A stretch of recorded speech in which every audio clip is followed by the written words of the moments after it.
Welcome to another Proof is Possible Minute. This one goes out to my fall fast track black belts who are studying home performance metrics and how to use those to make more money doing better work for happier clients. Now, one of the things that happens when you start dealing with proof through scientific testing and scientific results is that you start to feel very scientific, and it's kind of frustrating to deal on an emotional level with people. And by people, I mean normal people, meaning all the people that we need to actually make this entire industry work.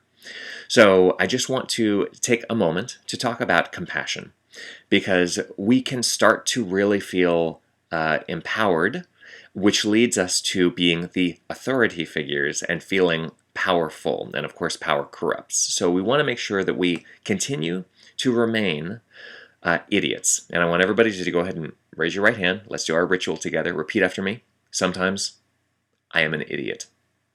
So when you remember that you are an idiot and that it's a very important part of yourself, then you're able to relate to normal people and to realize that just because I have scientific proof doesn't necessarily mean that everyone has to listen to what I have to say.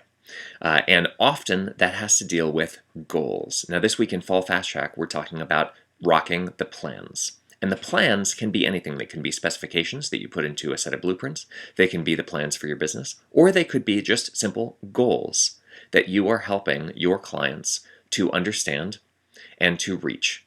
Now, those goals are sometimes, when you deal with the kind of person who is full of scientific proof, who is very empowered and therefore very powerful and therefore kind of corrupted by the power, we will start to tell our clients what their goals are. For example, your goal is to be as energy efficient as possible, and we're going to make your house that way. Or your goal is to make every room perfectly comfortable. Or your goal is to stop air leakage into your attic.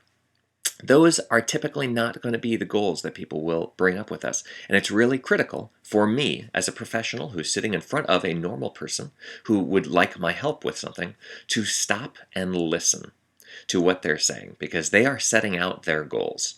Now, of the goals that they're going to be telling me about, which is important that I listen to, there's two types, in my opinion. There is the type where they know what they want, and it is actually correct. And there's the type where they think they know what they want, but they're kind of misled by the misinformation that's out there.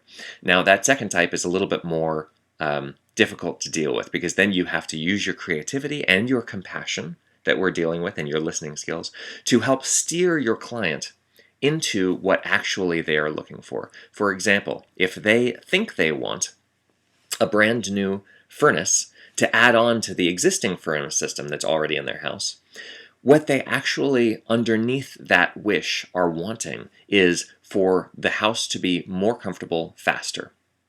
And in that case, what they might be looking for is actually, like we talk about in the 4-3-2-1 explanation, air sealing and insulation instead of a brand new furnace and a new duct system and all the things that comes with making that very complicated.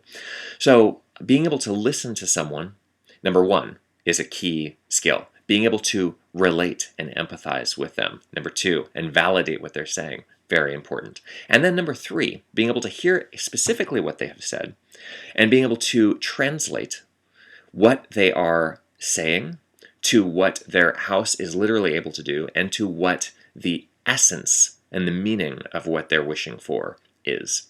So all of those things I think are really critical skills for home performance professionals and contractors in general. The first thing that I generally talk about in any room full of contractors when I'm running a training is the number one way that you can differentiate yourself from your competition is this.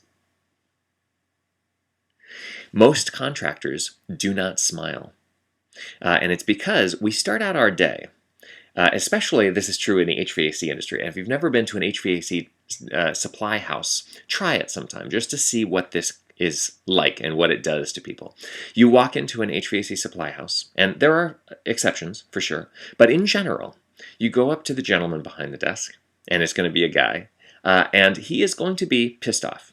He's not going to treat you very nicely. And in return, you are going to not treat him very nicely, because that's the way that it works, right? We're all dudes here, and we're going to treat each other like, oh yeah, right, we're all macho. And then what happens is that we go and we deal with our clients. And our clients are going to be in my case, and in many of my students' cases, typically the woman of the house, because she is the one who is the most sensitive to what's going on in the house, and the one who generally takes care of business when this stuff happens. So we deal with this very nice person who was not at that supply house with us this morning, and they're gonna not expect us to be brusque with them. And when we are, it comes off like we're a-holes. All contractors are a-holes, unless you differentiate yourself with this. And as soon as you do this, then you are able to enter into this conversation and have them actually tell you what is really in their heart as far as, I would like to be this, or I would like my house to do this. So, number one, use your listening, use your smile. Number two, use your proof to convince your client of what it is that would be best for their home. But make sure that you always have listened to their own plans and not put our goals in their place with our very empowered, scientific, proven methods. So I hope that this has been informative for you, and I hope that you have a very compassionate and wonderful day with everybody smiling at you. Thanks very much for watching. Tune in next time.